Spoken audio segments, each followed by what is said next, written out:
Hello friend, स्वागत है आपका अपने चैनल आज क्लास में। आज की इस वीडियो में मैट्रिक बोर्ड परीक्षा 2021 के लिए गणित के 15 महत्वपूर्ण ऑब्जेक्टिव प्रश्न हम आपको बताएंगे। और ये जो 15 ऑब्जेक्टिव प्रश्न है ये बोर्ड परीक्षा में बार बार पूछे जाते हैं, तो एक भी प्रश्न आप स्किप मत कीजिएगा। वीडियो को प्लीज आप लोग शुरू से लेकर अंत तक देखिएगा और चैनल को सब्सक्राइब नहीं किए हैं तो चैनल को सब्सक्राइब कर लीजिएगा। साथ में बेल आइकन को ऑल पे दबा लीजिएगा ताकि जब भी क्लास हो तो आपके पास नोटिफिकेशन पहुंचता रहे। तो आइए शुरू करते हैं पहले नंबर प्रश्न से। पहला नंबर प्रश्न है कि 1, 4, x, 5 तथा 12 का माध्य 7 है तो x का मान ज्ञात करें। काफी महत्वपूर्ण प्रश्न है और एक ऐसा प्रश्न बोर्ड परीक्षा 2021 में देखने को जरूर मिलेगा। प्रश्न है कि 1, 4, x, 5 तथा 12 का माध्य 7 है। यहाँ पे माध्य कितना दिया है? 7 दिया है। तो बोल रहा है यहाँ पे कि x का मान ज्ञात कर दीजिए। तो यहाँ पे माध्य का फॉर्मूला क्या होता है यहाँ पे लिख दीजिए। माध्य बराबर क्या होता है यहाँ पे हम लिख देते हैं। माध्य बराबर होता है कुल संख्याओं का योग। कुल संख्याओं का योग, कुल संख्याओं का योग बट्टा क्या होता है? कुल संख्या। तो यहाँ पे लिख देंगे बट्टा कुल संख्या। ये होता है माध्य का फॉर्मूला। और यहाँ पे देखिए माध्य कितना दिया है? 7 दिया है। तो माध्य की जगह पे हम कितना लिख देंगे? 7 लिख देंगे। बराबर है तो बराबर, अब यहाँ पे देखिए कुल संख्याओं का योग, यानी जो ये संख्या दिया है इसको जोड़ना पड़ेगा। तो जोड़ दीजिए 1 + 4 + x + 5 और प्लस क्या कर देंगे यहाँ पे 12। कुल संख्या जोड़ दिए और बट्टा कुल संख्या। कुल संख्या कितना है? तो 1, 2, 3, 4, 5, ये 5 संख्या है तो इसके नीचे लिख देंगे हम 5। अब यहाँ पे देखिए ऊपर वाला जोड़ लीजिए, इधर 7 है तो इधर 7 लिख दीजिए। बराबर है तो बराबर 1 और 4 कितना हो जाएगा? 5 हो जाएगा। 5 और 5 कितना हो जाएगा? 10 हो जाएगा। 10 और 12 कितना हो जाएगा? यहाँ पे 22 हो जाएगा। तो यहाँ पे लिख देंगे 22 और प्लस x है तो यहाँ पे लिख देंगे प्लस x और बट्टा के नीचे 5 है तो यहाँ पे लिख देंगे 5। अब क्रॉस मल्टीप्लाई कर दीजिए, यानी तिरछा तिरछी गुणा करा दीजिए। तो 22 + x में 1 से गुणा करेंगे तो ये 22 + x हो जाएगा। और यहाँ पे देखिए 7 में जब 5 से गुणा करेंगे तो ये कितना हो जाएगा? यहाँ पे 35 हो जाएगा। अब हमको x का मान निकालना है तो जो ये +22 है इसको क्या कर देंगे? बराबर के उधर भेज देंगे। तो जब +22 बराबर के उधर जाएगा तो क्या हो जाएगा? माइनस हो जाएगा। और इधर क्या बचेगा? हमारा x बच गया और उधर पहले से 35 है तो 35 और ये +22 जब इधर आएगा तो क्या हो जाएगा? यहाँ पे -22 हो जाएगा। अब घटा लीजिए 35 में से 22, 35 में से 22 घटेगा तो कितना बचेगा? 13 बचेगा। यानी x का मान कितना निकल गया? 13 निकल गया। यानी यहाँ पे सी ऑप्शन क्या हो जाएगा? यहाँ पे बिल्कुल ही सही हो जाएगा। तो उम्मीद करते हैं ये प्रश्न आपको काफी अच्छी तरीके से समझ में आया होगा। तो समझ में आ रहा है तो प्लीज आप लोग वीडियो को शुरू से लेकर अंत तक जरूर देखिएगा। आइए देखते हैं अगला प्रश्न। 2 नंबर प्रश्न है कि बहुपद 2 - x² + x के शून्यकों का गुणनफल ज्ञात करें। काफी महत्वपूर्ण प्रश्न है। इस बहुपद का शून्यकों का आपको क्या निकालना है? गुणनफल निकालना है। तो शून्यकों का गुणनफल का फॉर्मूला क्या होता है? तो अल्फा × बीटा बराबर क्या होता है? c/a। अब यहाँ पे आपको c का मान रखना है, a का मान रखना है। तो यहाँ पे देखिए जो x² में गुणा करता है वो a होता है, जिसमें x में जो केवल x में गुणा करता है वो b होता है, और जिसमें x y कुछ भी नहीं होता है वो क्या होता है? c होता है। तो यहाँ पे देखिए a का मान कितना है? तो x² में क्या गुणा कर रहा है? कुछ भी नहीं कर रहा है। जहां पे कुछ भी नहीं होता है वहां पे क्या होता है? 1 होता है। लेकिन यहाँ पे क्या है? आगे में माइनस है, यानी a का मान कितना हो जाएगा? यहाँ पे -1 हो जाएगा। b का मान देख लीजिए, जो x में गुणा करता है वो b होता है, तो x में भी कुछ भी नहीं गुणा कर रहा है। जहां पे कुछ भी नहीं होता है वहां पे क्या होता है? 1 होता है। तो यहाँ पे b का मान कितना निकल गया? 1 हो गया। और c क्या होता है? तो जिसमें x y कुछ भी नहीं होता है वो क्या होता है? c होता है। यानी यहाँ पे c का मान 2 है तो यहाँ पर रख दीजिए 2। अब यहाँ पे आपको क्या करना है? c का मान रखना है। तो c का मान कितना निकला है? 2 निकला है तो यहाँ पर रख दीजिए 2। और a का मान कितना है? -1 है तो यहाँ पे लिख देंगे हम -1। अब यहाँ पे देखिए 2/-1 बराबर क्या होता है? ये -2 होता है। यानी यहाँ पे ए ऑप्शन क्या हो जाएगा? यहाँ पे बिल्कुल ही सही हो जाएगा। तो उम्मीद करते हैं ये भी प्रश्न आपको काफी अच्छी तरीके से समझ में आया होगा। आइए देखते हैं अगला प्रश्न। यहाँ पे 3 नंबर भी प्रश्न काफी महत्वपूर्ण है कि बहुपद 6x² - 36 के शून्यक ज्ञात करें। काफी महत्वपूर्ण प्रश्न है। इस बहुपद का आपको क्या करना है? शून्यक निकालना है। तो यहाँ पे सबसे पहले बहुपद लिखते हैं 6x² - 36 बराबर क्या कर देंगे? 0। जब शून्यक निकालना होता है तो बराबर के उधर क्या कर देते हैं? 0। अब यहाँ पे आपको x का मान निकालना है। तो ये जो -36 है तो सबसे पहले बराबर के इधर भेजना पड़ेगा। तो जब बराबर के उधर जाएगा तो ये -36 क्या हो जाएगा? +36 हो जाएगा। और इधर क्या बचेगा? यहाँ पे 6x² बराबर ये -36 बराबर के उधर गया तो ये क्या हो जाएगा +36 हो जाएगा। अब हमको देखिए x का मान निकालना है तो यहाँ पे देखिए 6 इधर गुणा कर रहे हैं तो उधर जाके क्या करेगा भाग करेगा और इधर क्या बचेगा x² बराबर कितना हो जाएगा 36 और बट्टा क्या हो जाएगा 6 हो जाएगा। अगर ये कट रहा है तो कटा दीजिए तो 6 से ये 36 कितना बार में कटेगा 6 बार में कटेगा। इधर बच गया हमारा x² बराबर कितना हो गया यहाँ पे 6 हो गया। अब हमको x का मान निकालना है लेकिन यहाँ पे क्या है x² है तो स्क्वायर को क्या करेंगे बराबर के उधर भेज देंगे। जब स्क्वायर बराबर के उधर जाएगा तो क्या हो जाएगा रूट हो जाएगा तो रूट क्या हो जाएगा यहाँ पे 6 हो जाएगा। और जो रूट होता है वो क्या होता है प्लस माइनस दोनों होता है, यानी यहाँ पे x का दो मान निकलेगा, एक +√6 निकलेगा और एक कितना निकलेगा यहाँ पे x का मान -√6, यानी इसके दो शून्यक होंगे, एक +√6 और एक क्या होगा -√6, यानी यहाँ पे डी ऑप्शन क्या हो जाएगा यहाँ पे बिल्कुल ही सही हो जाएगा। तो उम्मीद करते हैं ये भी प्रश्न आपको काफी अच्छी तरीके से समझ में आया होगा। तो समझ में आ रहा है तो प्लीज आप लोग वीडियो को शुरू से लेकर अंत तक जरूर देखिएगा। आइए देखते हैं अगला प्रश्न 4 नंबर भी प्रश्न काफी महत्वपूर्ण है कि 121/77 का सरलतम रूप लिखें। इसका सरलतम रूप लिखना है, इसको कटा देना है और कटाने के बाद जो भी बचेगा जो अब कटने लायक नहीं होगा वही क्या होता है सरलतम रूप होता है। तो इसको कटा दीजिए। 121 बटा कितना है 77 है, ये किससे कटेगा तो ये 11 से कटेगा। तो 11 सते कितना होता है यहाँ पे 77 और यहाँ पे देखिए 121 कितना बार में कटेगा 11 बार में कटेगा। अब ये किसी संख्या से नहीं कटेगा तो 11/7 ये क्या हो जाएगा इसका सरलतम रूप हो जाएगा। यानी यहाँ पे कितना ऑप्शन यहाँ पे बी वाला ऑप्शन क्या हो जाएगा यहाँ पे बिल्कुल ही सही हो जाएगा। तो उम्मीद करते हैं ये भी प्रश्न आपको काफी अच्छी तरीके से समझ में आया होगा। आइए देखते हैं अगला प्रश्न यहाँ पे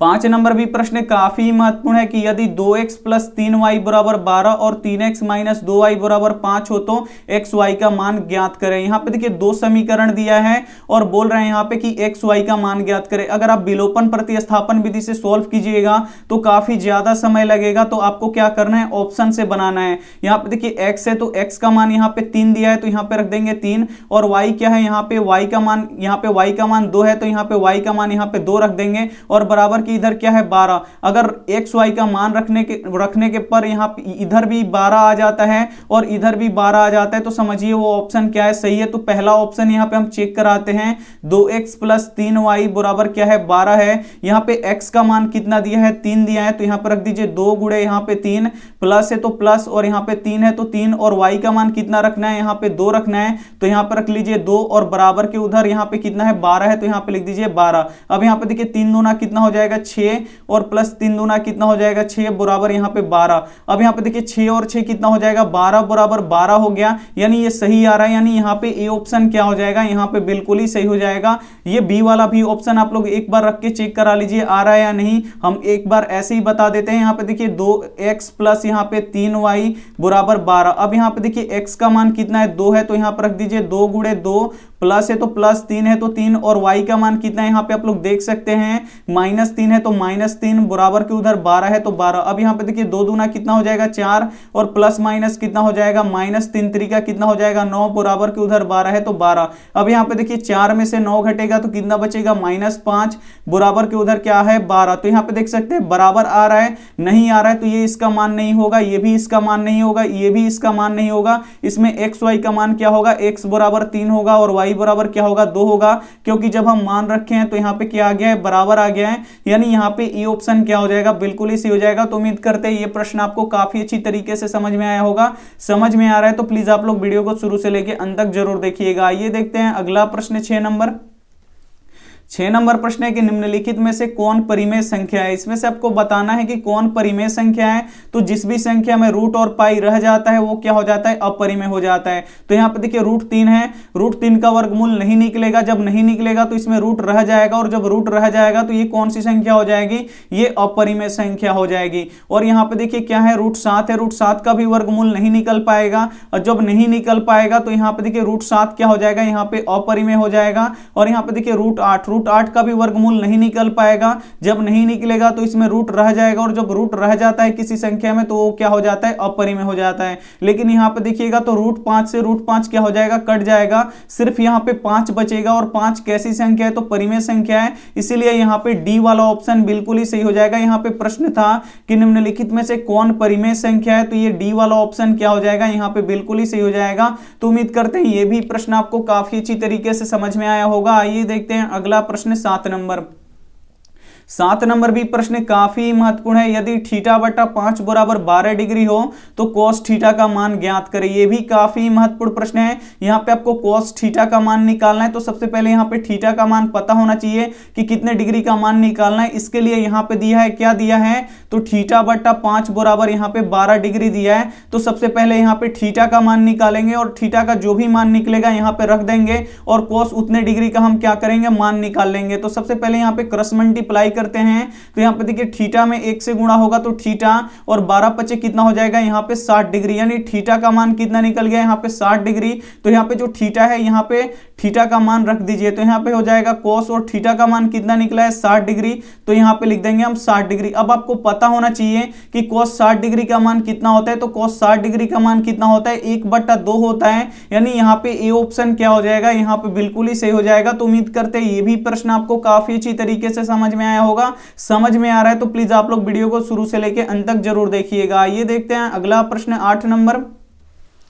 8 नंबर भी प्रश्न काफी महत्वपूर्ण है कि 40-50 की उच्च सीमा होगी। यहाँ पे इसका उच्च सीमा बताना है कि इसकी उच्च सीमा क्या होगी। तो यहाँ पे देखिए जो 40 है ये क्या है, निम्न सीमा है, और जो ये 50 है ये क्या है, उच्च सीमा है। तो यहाँ पे पूछ रहा है कि उच्च सीमा क्या होगा, तो यहाँ पे 50 क्या होगा, उच्च सीमा होगा, यानी यहाँ पे बी ऑप्शन क्या हो जाएगा, यहाँ पे बिल्कुल ही सही हो जाएगा। अगर इसी प्रश्न में पूछता कि यहाँ पे 40 और 50 की यहाँ पे निम्न सीमा क्या होगा, तो यहाँ पे 40 क्या हो जाता, निम्न सीमा हो जाता। तो उम्मीद करते हैं ये प्रश्न आपको काफी अच्छी तरीके से समझ में आया होगा। आइए देखते हैं अगला प्रश्न यहाँ पे 9 नंबर। 9 नंबर प्रश्न है कि 50, 56 का वर्ग चिन्ह ज्ञात करें। काफी महत्वपूर्ण प्रश्न है, और एक ऐसा प्रश्न बोर्ड परीक्षा में आपको देखने को जरूर मिलेगा कि 50 और 56 का यहाँ पे वर्ग चिन्ह निकालना है। तो वर्ग चिन्ह कैसे निकलता है, तो दोनों संख्याओं को जोड़ दिया जाता है और 2 से क्या कर दिया जाता है, भाग लगा दिया जाता है। तो यहाँ पे देखिए यहाँ पे है 50 और प्लस क्या है 56, और किससे भाग लगाया जाता है, 2 से भाग लगाया जाता है। तो 50 और यहाँ पे 56 जब जोड़ेंगे तो ये कितना होगा, 106, और बट्टा के नीचे क्या है, 2। अब यहाँ पे देखिए 106 में जब 2 से भाग लगाएंगे तो ये कितना बार में कटेगा, 2 पचे 10 और 2 तिया 6, यानी इसका यहाँ पे देखिए वर्ग चिन्ह कितना निकलेगा, 53 निकलेगा। यानी यहाँ पे सी ऑप्शन क्या हो जाएगा, यहाँ पे बिल्कुल ही सही हो जाएगा। तो उम्मीद करते हैं ये भी प्रश्न आपको काफी अच्छी तरीके से समझ में आया होगा। आइए देखते हैं अगला प्रश्न यहाँ पे 10 नंबर। 10 नंबर भी प्रश्न काफी महत्वपूर्ण है कि एक पासे को एक बार फेंकने पर सम संख्या आने की प्रायिकता ज्ञात करें। काफी महत्वपूर्ण प्रश्न है कि एक पासे को एक बार फेंकने पर सम संख्या आने की प्रायिकता आपको क्या करना है, बताना है। तो एक पासे पे कितनी संख्याएं अंकित होती हैं, तो 1 से लेकर 6 तक की संख्याएं अंकित होती हैं। वो होती हैं 1, 2, 3, 4 और क्या होता है 5, और होता है यहाँ पे 6। ये संख्याएं पासे पे अंकित होती हैं, और इसमें सम कौन कौन होता है, यहाँ पे 2 होता है, 4 होता है और 6 होता है। तो बोल रहे हैं यहाँ पे कि एक पासे को एक बार फेंकने पर सम संख्या आने का प्रायिकता। तो सम संख्या इसमें कितना है, तो इसमें 3 सम संख्या है, लेकिन कौन सा सम संख्या आएगा ये आपको पता नहीं है। यहाँ पे स्पष्ट नहीं है कि 2 ही आएगा, 4 ही आएगा या 6 आएगा, इसमें स्पष्ट नहीं है कि कौन सा सम संख्या आएगा। इसीलिए हम क्या करेंगे, यहाँ पे तीनों ले लेंगे। इसमें 3 सम संख्या है, तो यहाँ पे 3 और बट्टा कुल यहाँ पे कितनी संख्याएं हैं, 1, 2, 3, 4, 5, 6 है, तो यहाँ पे लिख देंगे 6। तो यहाँ पे अब अगर कट रहा है तो कटा दीजिए, 3 एकम 3 और 3 दूना कितना हो जाएगा 6, यानी 1/2 हो जाएगा। यहाँ पे देखिए एक पासे को एक बार फेंकने पर सम संख्या आने का प्रायिकता कितना होगा, तो 1/2 होगा, यानी यहाँ पे डी ऑप्शन क्या हो जाएगा, यहाँ पे बिल्कुल ही सही हो जाएगा। अगर यही प्रश्न रहता कि एक पासे को फेंकने पर 2 आने की प्रायिकता क्या होगा, तो यहाँ पे देखिए 2 कितना है, इसमें 1 ही है, तो 2 आएगा ही आएगा। बोल रहा है कि एक पासे को फेंकने पर 2 आने की प्रायिकता, तो यहाँ पे 2 यहाँ पे स्पष्ट कर दिया है कि 2 ही आने का प्रायिकता। तो यहाँ पे 2 कितना है, 1 है, तो यहाँ पे लिख देंगे 1, और टोटल संख्या कितना है 6, यानी यहाँ पे 2 आने की प्रायिकता क्या है, 1/6। तो ऐसे ये बनता है। तो उम्मीद करते हैं ये प्रश्न आपको काफी अच्छी तरीके से समझ में आया होगा। आइए देखते हैं अगला प्रश्न यहाँ पे 11 नंबर।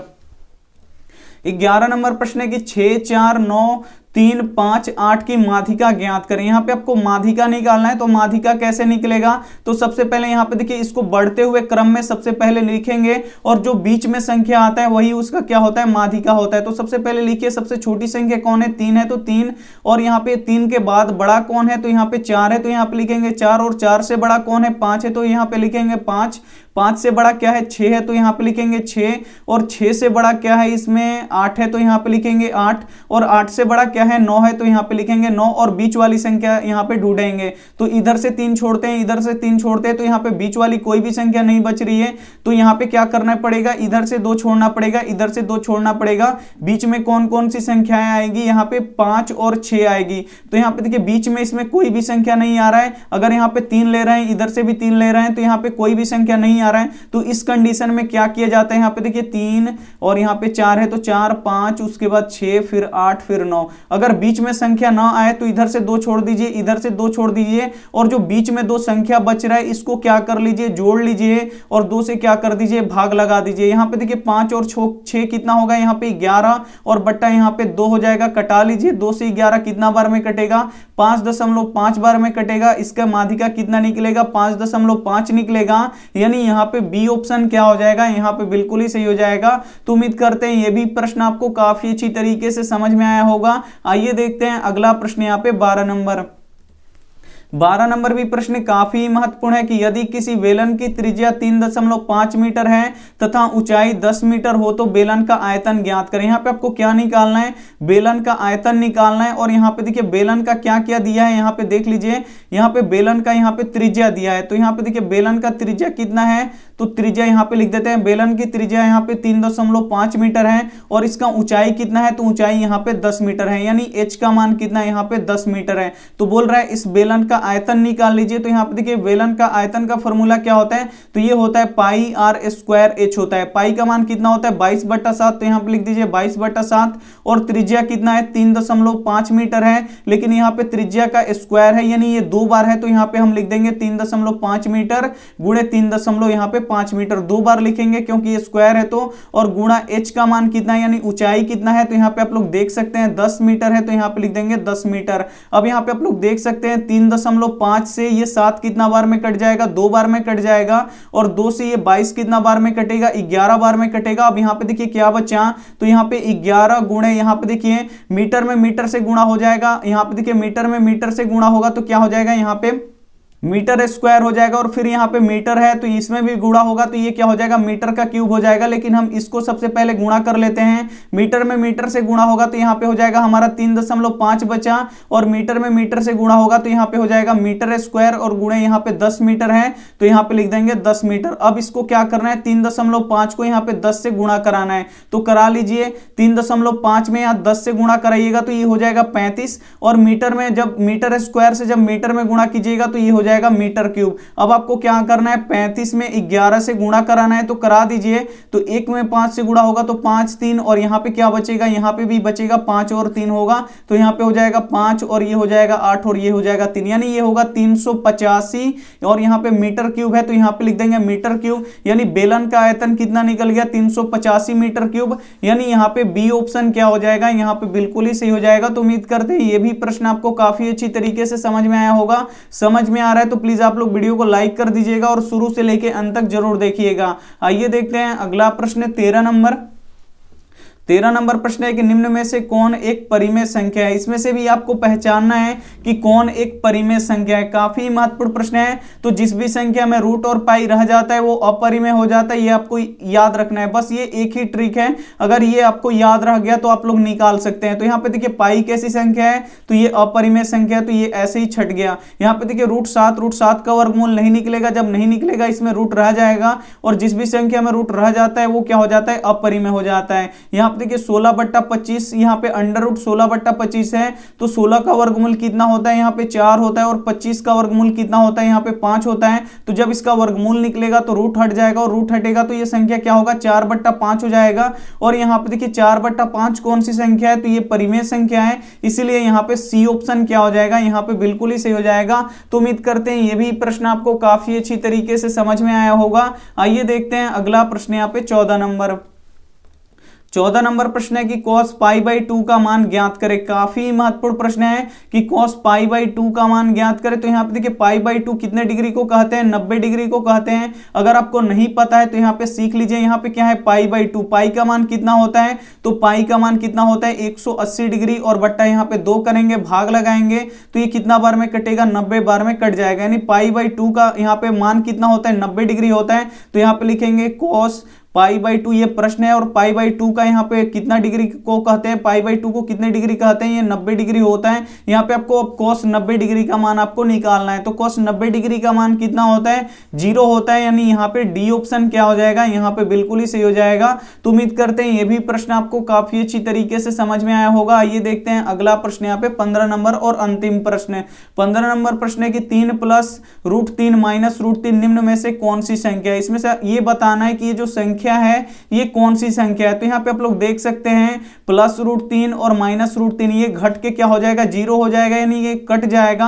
कौन सी संख्या इसमें बचेगा, सिर्फ यहाँ पे 3 बचेगा। और 3 कैसी संख्या है, तो 3 परिमेय संख्या है, यानी यहाँ पे ए ऑप्शन क्या हो जाएगा, यहाँ पे बिल्कुल ही सही हो जाएगा। तो उम्मीद करते हैं ये सभी प्रश्न आपको काफी अच्छी तरीके से समझ में आया होगा। समझ में आया है तो प्लीज आप लोग वीडियो को जरूर लाइक कर दीजिएगा, अपने दोस्तों के पास इस वीडियो को जरूर शेयर कीजिएगा। अब आपका एडमिट कार्ड भी निकल गया है तो आप लोग बिल्कुल ही मन लगा के पढ़ाई कीजिए, लापरवाही बिल्कुल भी नहीं होनी चाहिए। यहाँ पे देखिए होमवर्क प्रश्न है कि 2 क्रमिक सम संख्याओं का मौसक क्या होगा। ये हम आपको पढ़ा चुके हैं। इसका आंसर आप लोगों को जो भी निकलता है वो आप हमें कमेंट करके बता दीजिएगा। यहाँ पे ऑप्शन है 0, 1, यहाँ पे 3 और यहाँ पे 2। जो भी ऑप्शन आपको सही लगे वो आप हमें क्या कर लीजिएगा, कमेंट कर लीजिएगा। अब आपके पास बहुत ही कम समय बचा है, तो बहुत ही कम समय बचा है तो आप लोग ज्यादा से ज्यादा रिवीजन पे ध्यान दीजिए और अपनी तैयारी को काफी अच्छी करने के लिए शाम को 6 बजे यहाँ पे मॉडल सेट होता है, तो उसमें आप लोग जुड़िए। वहां पे एक एक बार में 80-80 क्वेश्चन और 100-100 क्वेश्चन का रिवीजन हो रहा है। तो उसमें आप लोग क्लास में 6 बजे वाले में आप लोग जुड़ना ना भूलिए, क्योंकि वो रिवीजन काफी फास्ट कराता है मॉडल पेपर। तो आप लोग उस क्लास में जुड़ना ना भूलें। वीडियो अच्छी लगी है तो वीडियो को आप लोग जरूर लाइक कर दीजिएगा, अपने दोस्तों के पास इस वीडियो को जरूर शेयर कीजिएगा। चैनल को सब्सक्राइब नहीं किए हैं तो चैनल को सब्सक्राइब करके साथ में बेल आइकन को ऑल पे दबा लीजिएगा, ताकि जब भी क्लास हो तो आपके पास नोटिफिकेशन पहुंचता रहे। Thank you for watching. मिलते हैं अगले वीडियो में, तब तक अपना ध्यान रखिए, मन लगा के पढ़ाई कीजिए। Take care and bye.